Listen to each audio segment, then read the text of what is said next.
Good evening, folks. Triple Crown back. Round 6 summary of the Global War 1939 series.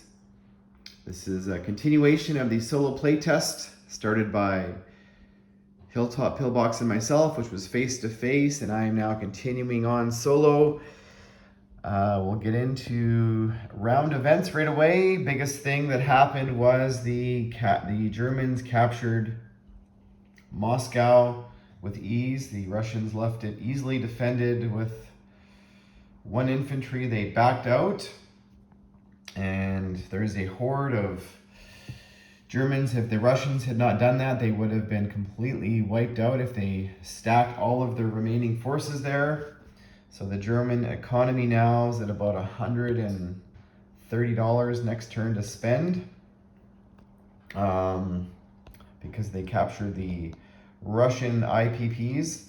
The Russians also debated whether or not to hold on to put a large force in Stalingrad to try and hold it, and those efforts, given the size of the German army that's coming, it was futile. So they were not able to link up their elite guards and infantry that were on the northern flank, because they were 3 spaces away.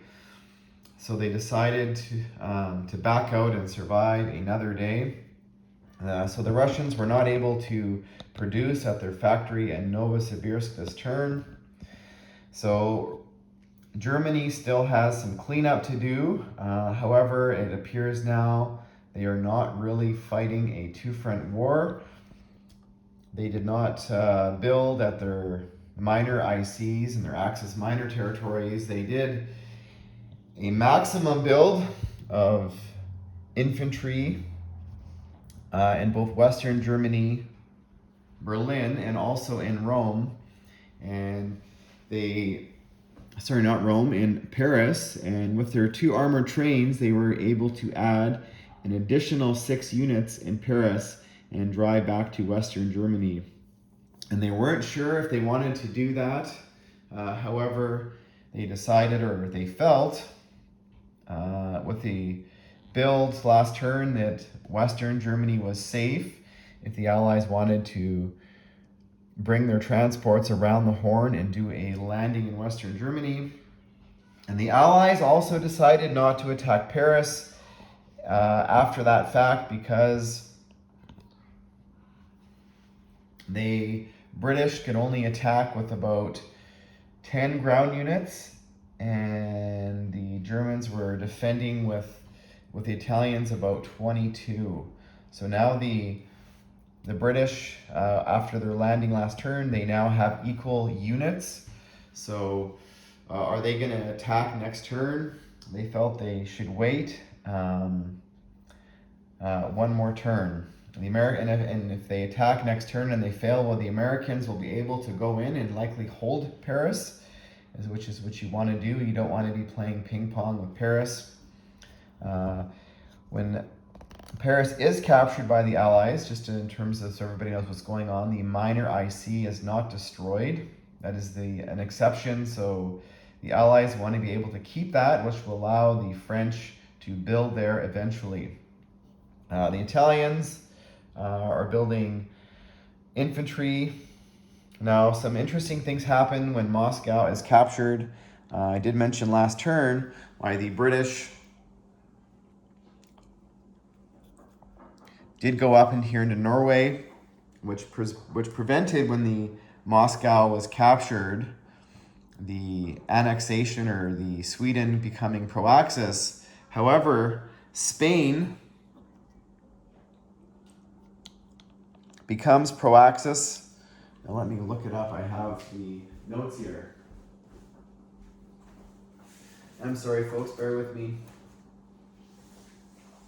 I should have had this already.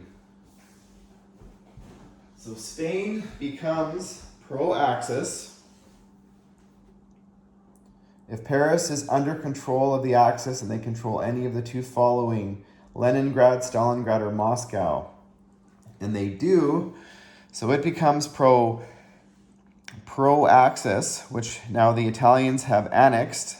But But as soon as that happens, the Allies actually were okay with that scenario, because that meant Portugal immediately becomes activated under the UK Commonwealth. So the Allies saw that coming. They could have stopped it, and they said they welcome that idea because they get a fighter here, a small navy, a naval transport, and 4 units which they will eventually be able to clean up. This also provides an additional landing space. The Italians do get the small navy down here. However, if Italy does fall, all the Italian boats become allied, so they're not too worried about that, not at this time. But also because, they get a couple more territories down here which become British, and a couple more infantry to defend South Africa. There was a naval battle down here, the British Navy and the Italians, and I actually thought the British were going to win. And the Italians were just trying to kill their navy. So in the event Paris or Rome is liberated by the Allies, that these ships become allied. So they did not want that to happen, so they decided to attack, and the British kind of said, hey, come and get us, kill your navy, and the Italians were successful. The Axis have had the better of the dice in this game. Another sideshow that happened. So as soon as Spain becomes, this was a CB's bill thing, as soon as Spain becomes pro-Axis, Argentina immediately activates under German control. And when that happens, all of the territories that are, except for Chile, so this was part of the Monroe Doctrine, immediately become activated under the U.S. control, because they had an allegiance with the Americans, or a pact with the Americans, that if that occurrence was to happen, they were worried about access to the Panama Canal, which the Americans guaranteed them access. So Brazil, Venezuela, Colombia, and Peru, and all of Brazil are now all part of the Americans, activated, and the Argentines did activate Chile. There's a small navy down here, the Argentine Navy, which is now German,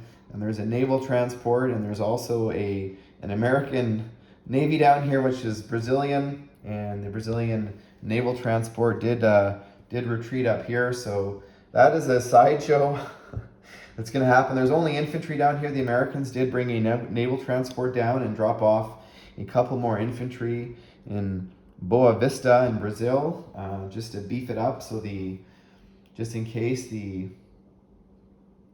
Germans, who are now Argentine, decide to attack. So that's a sideshow there. Over here, the Americans and the British are doing more build. The British decided to build armor this turn, so less amount of infantry and more armor. They built 5 armor and 5 infantry, so they are going to be able to drop off somewhere next turn. The British felt they needed some more punch once they get in the mainland, and the Americans are going to be able to drop off another 10 ground units, or I think it's 10 ground units next turn. A mix of artillery, infantry, marines, and 1 armor. There is a situation that could develop here once the Germans move all of their Luftwaffe back to Western Germany, as they could take a poke at this navy here. So the Allies' navy is currently split, some of it off the coast of Norway. So anyways, the Allies are going to have to, add to their navy, possibly next turn, or do something about their naval situation, because they do not want the Germans to come down with their Luftwaffe, and they currently have, I don't know, let's just say about 12 aircraft there. So those 12 aircraft want to take a poke at about these ships down now. Now currently there is an air base there with a scramble of an extra 3 fighters, so it's not a guarantee, but do the Allies want to tempt the Germans? So we'll have to decide what to do there. Now over here, the Japanese decided to, did they take Dutch? the Dutch East Indies. There's only one Pacific island remaining that's not under their control, which is Guam, which if they're able to take Guam next turn, they will get an NO bonus. The Australians are still building up here in Sydney. They've sort of parked their navy safely between Australia and New Zealand.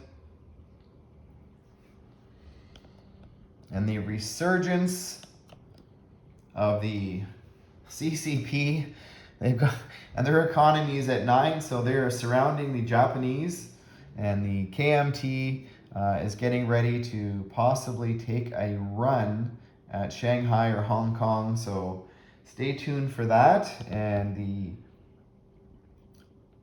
little bit of a backdoor action happening, the Japanese are starting to come up into Burma and maybe head into Sichuan, so the KMT saw that coming and they backed up. They've got 6 infantry and their fighter there, and so the Japanese have decided to back off. Another sideshow happening in the Middle East, so the Italians were able to take back Iraq from the British, whose forces are starting to dwindle now. They have, about 7 ground units there left in eastern Iran, and a couple more up in Iran and Tehran. So the Italians are starting to pick away. The Russian economy next turn is 23 IPP to spend. That's all the remaining territories. And the Japanese decided not to take a poke at Hawaii because America had built their fortification there and they had a fighter, and the Japanese felt that if they attacked, they would lose that battle.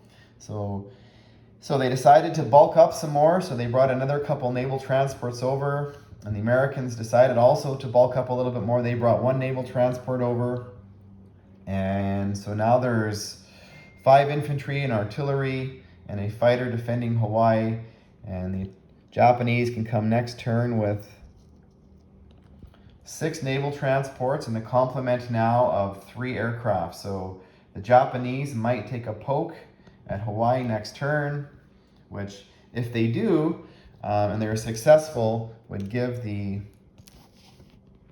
Axis now, it would give them they currently have 13 victory cities, and currently Stalingrad and Honolulu are on the table, so that would give them 13 victory cities, and at least in control for now. This is still early, it's still turn 6. So who knows, the Americans can decide to go more Pacific now and take back Hawaii, or the Americans could decide to keep the pressure on the Germans over here in the Atlantic. But now that the Germans and the Italians are making 45, and the British are making 45, so that's a sort of a saw-off, and the Americans are making, they will be making 100 and, now that they've annexed all this, they'll be making about 112, and the Germans will be making about 85. So still a battle of attrition happening here. But the situation is when you are defending, you are stronger, especially if the opposite side is only attacking with infantry. So it's going to be a slogfest in the Atlantic. At least that's how I see it. So we'll see what happens, folks. Stay tuned for round 7 coming up.